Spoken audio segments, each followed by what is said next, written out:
So this one's going to be a little bit different type of post. It's mostly going to just be me talking. I'm going to do a recap of PowerTour this year. We did it. We made it. We did all 5 days. We got home. We got the sign. Pretty cool this year.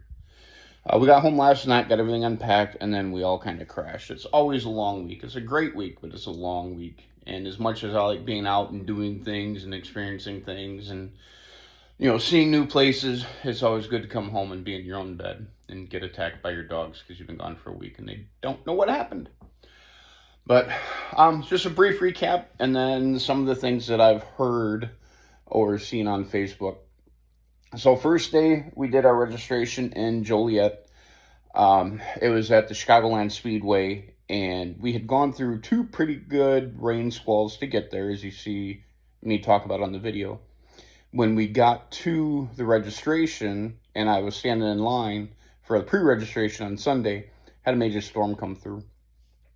And all right, whatever. It was a warmish rain. At least it wasn't cold, but it was raining. But you do what you got to do.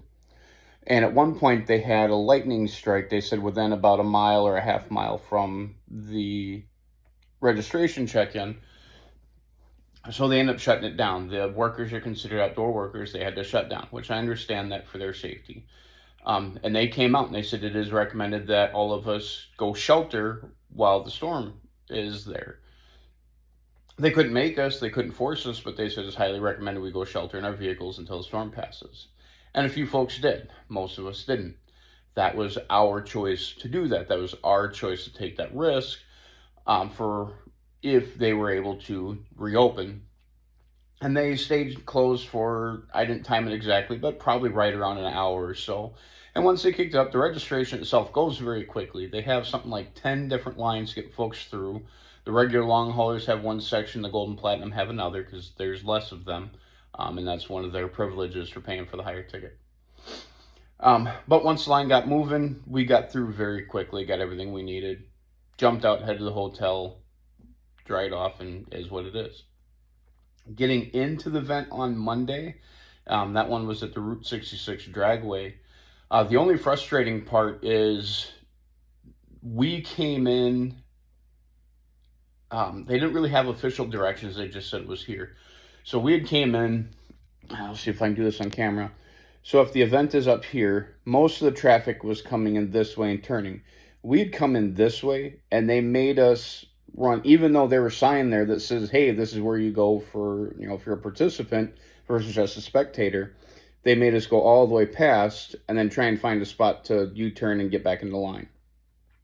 Having said that, from the point that we hit this and they said, yeah, you got to go further around, we went down, came around, looped back, went in, got registered and parked, took maybe 5 minutes. Not a big deal at all. Was it frustrating? Sure, but they handled it very well. The day itself, other than it being a little bit rainy, was, not bad. They did have drag racing when they could, but with the weather being what it was really hard to keep the track dry.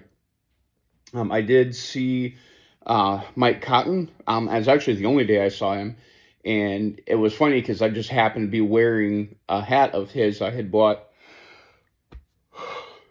in 2022, and he pointed and recognized. He's like, "Hey, nice hat," and gave me some little tchotchke type stuff. Me, Austin, and Kat. So that was cool. I got to chat with him a minute, and asked about Dave, and he said, "Well, he'll be here," and I never saw either one of them the rest of the week. But all in all, it wasn't bad. We stayed at a hotel in Kankakee. Both nights, both Sunday night and Monday night, Kankakee was kind of sort of in the direction we were headed. And there were plenty of PowerTour cars that were there. Sorry, I'm still waking up. We had some chats with some folks. Obviously we had the van and we had our signage that, Plan A didn't make it. We chatted with a few folks about that. Again, every night was a little car show. Tuesday, we kind of cut across. So Joliet is up here. Our day 2 Rantoul, which is down kind of near Champaign. The Route 66 route took kind of a curve like that. And then we were over here in Kankakee. So we kind of beeline that way, picked up the group, and then came in. Stopped at a Route 66 diner on the way in that a lot of other folks did. Dropped Drive was pretty. We did some sections of 66, some sections of highway. Just kind of mix it up a little bit. Day two, I would say overall was the most frustrating. They had either two or maybe three ways to try and get in. We tried two different ways that were both blocked off. So we turned around and came back. Once we did get in the line, there's a line here for participants and a line here for spectators. And it was very well signed. And of course, you get the anxious people or whatever you want to call them that jumped over in the spectator line to get up higher, and it created a bottleneck up here. So we had some folks coming in this way to try and get in. We had some folks coming in this way trying to get in. And what should have been two lanes merging together ended up being four because so many people wanting to jump the line.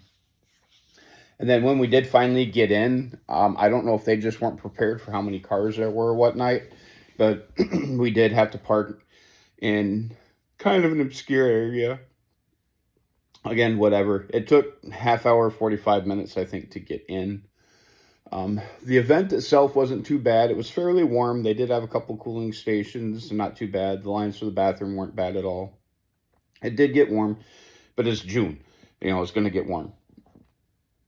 The bigger issue was trying to get out. By the time we left, Johan left about 5 minutes before we did, and he got right out. No big deal. We got out. We're waiting to get everybody together. A storm had hit, and then all of a sudden, everybody's trying to get out. And we were stuck in one spot without moving for probably a good 20 minutes. And people tried getting out the back way, and they were told, excuse me, they were told that couldn't. That was blocked off due to the city or something like that. So we're all sitting there waiting in line. And then the poor lady, she's doing her best. She's out in the rainstorm trying to guide people who don't want to hear what she's saying. They don't want to pay attention to what she's saying. She finally said, screw it, and let him out the back way. As soon as that happened, that's like the gates parted, and we were out in 5 minutes. So by the time they opened up that second exit, we were out of there in no time at all. It would have been nice if they did that 10 minutes earlier, 20 minutes earlier. But again, it is what it is. If that's the worst thing that happened in the entire, week long, boo-hoo, Yeah, it was frustrating in the moment. But outside of that, it was fine. All right, had to go get a drink. So that night we stayed, I think it was in Sullivan. It was about a half hour, 40 minutes from Springfield. I used to live in Southern Illinois. I used to work in Springfield, actually, and then worked in Litchfield off of Route 66 for a while as well. But Johan ended up staying in Springfield. We stayed, I'm fairly certain that town was called Sullivan. Really good pizza place there called Joe's Pizza. Excuse me. Too much talking early in the morning. The hotel itself was decent for what it was. Again, more PowerTour folks were there. Did a midweek Walmart run, pick up some supplies we were missing on. And then Wednesday morning, we headed to, it's basically considered part of the St. Louis area, but it was Madison, Illinois, to the Worldwide Technology Center. Big old raceway and drag park. A lot of stops. That's probably the day we did the most stops out, or the second most stops out. And the event was really awesome. Again, we got in. I'm trying to remember that one. Yeah, we got in fairly quickly. From the point that we hit town to where we got in was maybe 20 minutes, and that's just because we had to wrap all the way around the track to get to our parking spot. But not bad. That was probably the hottest day of all of them. We got to watch a little bit of drag racing up and down the venue. Saw Lucky Casa on stage. Watched him give a quick little interview. And then that's where I was able to go and do some time on the autocross. I did 2 laps, and then Austin did 2 laps. I got a 38 and a 37. He got a 48 and a 38. There was a newer challenger that was kind of in the same group of 10 when I was running. And it took him like 4 tries to get down to 38. And I think the last one he got down to 36 maybe. And a lot of your averages were about the 33, 34. So me and a 3-ton minivan that was fully loaded, still had my cooler in the back seat, getting a 37, 38 was not bad at all for what it was. And that poor van, I give it credit, it held up great. But it was fun, and I had a lot of folks that were, you know, egging me on, being go, go, go, let's see what I can do. Austin said when he was getting ready to go, somebody asked how much boost he was pushing, and Austin, his nature is like a nice crisp 0. Oh, I thought I heard a turbo spooling up. I'm like, no, that's probably the transmission whining, but that's just me. But no, it was a great time. Again, it was warm. It was the warmest day, but we had a great time. Saw a bunch of really cool cars. And that night we went to, that was day 3. Day 4 was Springfield, Missouri. I don't remember where exactly we stayed on that one. It was another Comfort Inn. I forget what town it was. That was, I don't have a lot of memory of that particular night. That would be, I forget the town name, but they recommended us to a restaurant called Silos. And I'm sorry, don't go there. That was such a horrible experience. The people were nice enough. The food wasn't very good. We went to order dessert, and like, oh, the kitchen just shut down like 2 minutes ago. You can't get dessert here. It wasn't a very good experience. And where we did find for ice cream afterwards wasn't a whole lot better. Again, pleasant enough people, just the experience is really bad. But we ended up heading into, that one was Springfield, Missouri, home of O'Reilly Auto Parts. And we had the event at the State University. And they had 5 or 6 different parking lots they were in, and the main stage was kind of way off somewhere else. Again, the space just was not big enough for everybody. The nice thing is they had like 5 or 6 different punch stages for our credential pickup, so that was nice. Again, saw a bunch of really cool cars. Did more walking than I expected to there. I didn't think we were going to be there as long as we were. But again, the signage was not good. We did not know what road we were supposed to be on to get where we needed to. Kat sitting here trying to figure out. She's like, turn here. I'm like, but everybody else, she goes, I don't care, turn here. So I turned there, and that ended up being right where we needed to be. So kudos to her for, being able to read the map better than I could. But even said, with all that, took no time to get in, took no time to get out. That part was just fine. There was no racing or anything at those venues. We didn't even make it to the Midway that day. Austin did because he wanted to get a stamp for Redline Oil.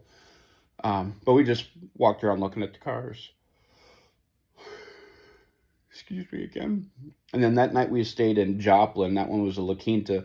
That was the nicest hotel, even though the main hallway was really, really weird vibe.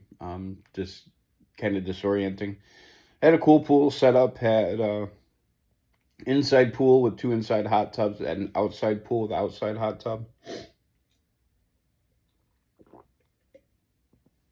We were swimming outside until the lightning came. And even then, we were still out there for a little while longer before we decided to finally come in and wrap it up. But that was definitely the nicest hotel we were at. Day 5, we did a lot of stops on the way in, a little bit more of 66. And that was where we headed to the Tulsa driveway. And then Tulsa's gotten a bad rap for their handling of the last event. This was completely different. Didn't really go into town at all. This is outside of town and everything.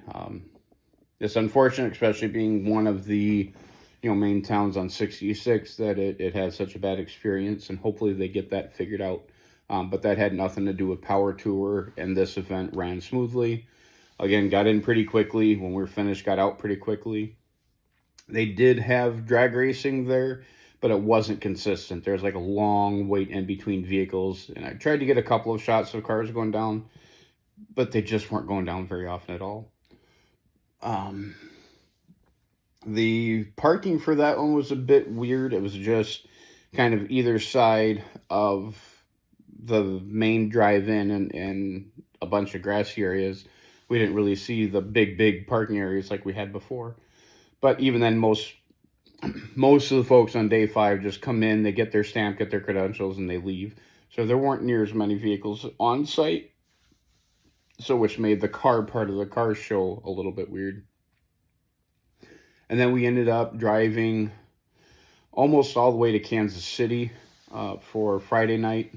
And then on Saturday, we just booked it the rest of the way home. So, all things considered, it was a great week. We got just under 2,000 miles, like 1950, something like that. Got to race the van a little bit. Saw a couple of folks that I had seen for other events. Got to chat with a lot of people, both about the van and about the Mustang and where it's at and what we plan on doing. Saw, some cars that we've seen in the past, saw a whole bunch of new ones. Anything from, old Rat Trap, how is that running, to, they had one Model T on day 4 that was just an over-the-top build. You knew we had some money in there. And there's just a good variation of vehicles. So overall, the week was fine. Now to address some of the comments that I've heard, seen, or read. PowerTour, for what it is, I don't know the right way to phrase it. So it's called the Hot Rod PowerTour because it's put on by Hot Rod Magazine. That's it. The only thing they don't allow standalone RVs, and they don't allow motorcycles. Other than that, if it's a 4-wheel automotive vehicle, you can run it. All these people that complain, it's not a hot rod. The hot rod is the sponsor, not the requirement. Now, do I want to see a whole fleet of minivans coming down and being like, we're PowerTour? I mean, yeah, that might detract from it a little bit. But having those folks, you see, I'm going to do everything I can to get here. I tried doing this. Like in our particular instance, we took a WRX the first time, which was a sports car. We took my Fairlane the second time. Austin and I took the Impala. I've taken the van the last 2 years. Is it a different experience for the driver to be in a classic vehicle? 100%. Do we feel like, I don't know, belong is the wrong word, but do we feel like we fit in more with a classic vehicle of that nature? Of course. I'm not trying to detract from that. Have I ever been made to feel like I don't belong from somebody else because of what I'm driving? Never. Not once. Not a single comment has ever been made, either in the WRX or the couple of different vans, or I don't have a big enough engine in this, or it's the 4-door, not the 2-door. There's never been anything I've driven that anybody that I have talked to at any of the venues or on any of the rides has ever made a comment that you don't belong here with what you're driving. That has never come from anybody except for Facebook warriors, on their keyboards that probably aren't even at the event. And this concept of, it needs to be this, it needs to be this, it needs to be this. No, it doesn't. It needs to be a vehicle that you can drive and make it. If that's what you have, that's what you have. Not everybody can just take a random week off of work and hope that their vehicle is going to be okay. Not everybody can, take the chance that their vehicle is going to break down 3,000 miles away from home, but they still want to be part of the experience. Go for it. The people on the route, the people that are actually doing the driving, if they're true car people, don't care. We walk around, we see what's cool. We can, go hand in hand with somebody who struggled. The number of folks, we had the 79 Mustang listed on the side of the van is what our plan A was. And that sparked up just as many conversations about, what's the Mustang, what's up with it, what are you doing with it, as if we would have brought the vehicle. And then, again, they had 2 different points on the route where there were kids underneath a canopy, with big old cardboard sign, do a burnout. And I did one in my van. Anybody expects somebody with a modern Challenger to be able to do a burnout. Anybody expects a Mustang to be able to do a burnout. So when you see a Toyota minivan front-wheel drive able to at least give a little bit of a chirp, I mean, it's not a burnout contest. It's just have fun. And like I said, people lost their minds because I was part of it, even with what I was in. Was the burnout spectacular? No, not at all. But you see a run of 100 cars and everybody's doing a big, massive burnout, and you see this little minivan, yeah, you're going to get tickled to see it do something, anything.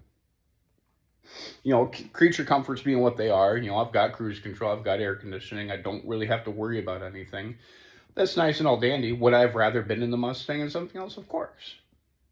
Am I going to shun somebody else because the car that they tried didn't make it? Not at all. You know, you do what you got to do to be a part of it. You know, people talk about the cost of it. PowerTour itself, and I've said this before, PowerTour does not cost anything. Nothing. To be on the cruise part, they don't check to see if you've got a ticket paid. You're just part of the group. You know, when you get to the venue, they have parking for what they call spectators. It's free parking. Entrance is free. Now, if you want to do the extras, if you want the window sticker, yeah, you've got to, you know, have a certain package. If you want to park in the venue with everybody else, yeah, you have to have a ticket. If you want to do the racing, yes, you have to at least have a single day and sign the waiver. There's certain part of the extras that if you want to be involved with, yes, there's going to be a cost involved.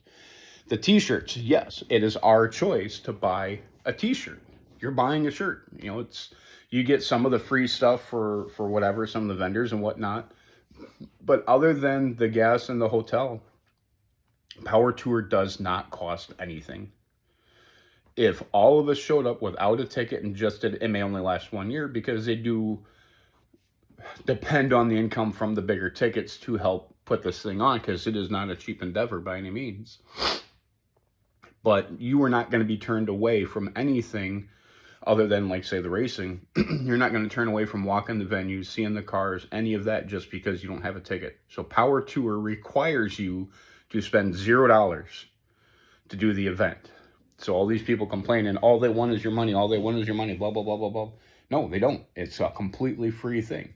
And for that completely free thing, you have an organized venue. You have sponsors there to be able to talk to. You know, HP Tuners was there, and my buddy Yohan talked to him about, you know, different packages they have and, you know, what it would take to be a vendor. Holly was there, and we've talked to them about some of the sniper setups. Pro Charger was there. We chatted with them. Modern Driveline was there. I chatted with them about what I want to do with my Fairlane. You know, all these people you can just walk up and talk to. Again, on the cruise itself, you just pull in and be part of it. You just pull in and drive with them. There's no requirement for anything. So a lot of these folks that are, oh, poo because whatever, they're wrong. They're mistaken, or they're just flat out wrong in what they're claiming. And again, I'll say it with every breath that I have. If you're concerned about what type of vehicle is allowed, look and see what Hot Rod brings, because they're all bringing late model vehicles. So the people that actually host the event are bringing what they're bringing. Leave it alone. If you don't like it, start your own. It is what it is. You show up, you have fun, you take the week for what it is, and you go home.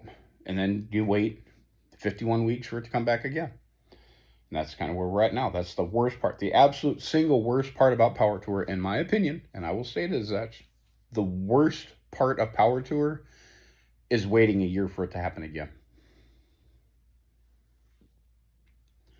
So to wrap up this little rant and overview, again, we had fun. We made it.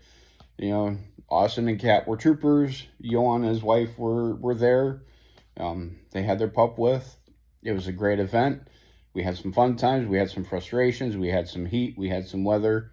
But we had a great week surrounded by thousands and thousands of like-minded individuals. Depending on what report you heard, anywhere between 6,000 and 10,000 people, obviously, because it's the 100th anniversary of Route 66. So it was a little bit special compared to other years, but it was a great time. So looking forward to next year, number one is we get the Mustang finished. We got really, really, really close, closer than we have been. And what actually kept it from being safe is the alternator wiring. We probably could have cobbled something together to get it running-ish.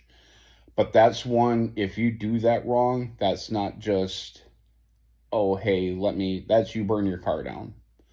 So we decided to take the executive decision, be like, hey, we're going to finish this when we get back. We are going to be working on it this week. And, well, I'm not going to overpromise and underdeliver because you know how things happen, but we do have a plan for that this year yet. The next one is Johan. He's got a 95 Astro van that we started collecting parts to do an LS swap in. And we did see, as you saw in my day one video, another Astro that had been LS swapped, and he talked with that guy a bunch and kind of had some ideas. So that'll be starting maybe not this week, maybe next week, as we get a few things caught up from being gone for a week. So that'll be really exciting. And then the next one is going to be what I bring. I've got 4 options that I'm going to list in order of least work to most work to get done. And I'm going to take a vote. I'll do one here. I'll do one on Instagram as well as to what you all think I should build to take. So it is kind of annoying that the van is the first one to make it twice. We've had a different vehicle every year except for this year. And it would have been fun because had we gotten the Mustang run, the Mustang would be the first year, but the wheels and tires were on the Fairlane when we took that, so it would have been the wheels and tires second year. And the carburetor in the Mustang right now is the one we ran on the Impala, so it would have been the carburetor second trip, but not on that car. So it's just kind of fun little puzzle pieces as things get put together. But my number one is my Fairlane convertible. I need, if I keep the drivetrain intact as it is, I've got a 351 in there. I've got the original-ish 3-speed manual. Did convert it to the floor shift style, but it's still the 3-speed. And it's got the factory 8-inch differential in it. I need a radiator, and I need an exhaust that will work around the Z-bar clutch setup. That is not a final iteration. That is what it needs to run. Eventually, I want to do a 408 with a TKX. Every year, I hope to win the transmission package from Modern Driveline. Every year, not quite. If I do that, I am definitely upgrading to an 8.8 or 9-inch differential as well. I've got the body about half stripped down to metal. I need to finish that this season and get it painted. I'm still up in the air of what I want to paint it. I had it a red with a black hood. I really keep looking at some of the newer blue colors that I really like. We'll see. I've got to finish getting it stripped and full into primer before I worry about any of that. But that takes the least amount to get up and running. I would like to put a different set of wheels and tires on it. Right now, the ones out the Fairlane are on the Mustang. The Fairlane, I would like to put 17s on. I think 18s are just a little too big proportionately for that particular vehicle. And there's some other minor things I could do to kind of freshen it up. I did a 1-inch drop split model leaf in the back. I want to do some work on the fronts. And maybe get a set of air shocks for the back to be able to kind of play with the ride height a little bit. But we'll see. Number 2 and number 3, probably interchangeable. For amount of work done, it's just the work that needs to be done is different. I've got the 67 Fairlane 4-door, and I've got the 55 4-door wagon, both of which can take the same drivetrain, the 302 with an AOD 4-speed. The Fairlane needs all the lighting. They got stripped out, needs bumpers, wheels and tires, brakes, all that. The 55 wagon needs engine, transmission, all that as well. Needs full wiring, and probably upgrade the brakes and suspension on that, because that is something eventually I'm going to want to pull like a teardrop trailer with for road trips and stuff. So both of them, drivetrain for sure. And then whatever the company, the thing with the wagon needs all new glass as well. Which isn't horrible, it's just money. But it's $1,000 for the glass kit, but it gives everything brand new. So I've got, pictures of those throughout my series, and I'll probably drop them in this video as well. And then the last one, which will take the most amount of work, would be, we had picked up an 83 Mustang as a parts car for Austin's. So I've got what will be a stripped out shell that I plan on running a 460 and a C6 and maybe doing some drag and drive events with. That needs everything. I have not started on that at all. So that would take the absolute most amount of money, most amount of work, and is probably least likely to be able to make happen in the time frame that we have. Just life being what it is. But that's going to be the vote. A, 69 Fairlane convertible, B, 67 Fairlane four-door, C, 55 wagon, D, big block Mustang. If you feel comfortable, as I always say, leave a like, leave a subscribe, drop a comment in which car you think I should build. And yeah, if you got any questions, you got any additional comments, any questions on PowerTour, anything like that, drop them down below. I will definitely answer what I can. As always, I appreciate those that do watch these videos, especially this particular section on PowerTour. I know it's a little bit different than my regular stuff, but it's nice to be able to share the experiences with those that don't have an opportunity to.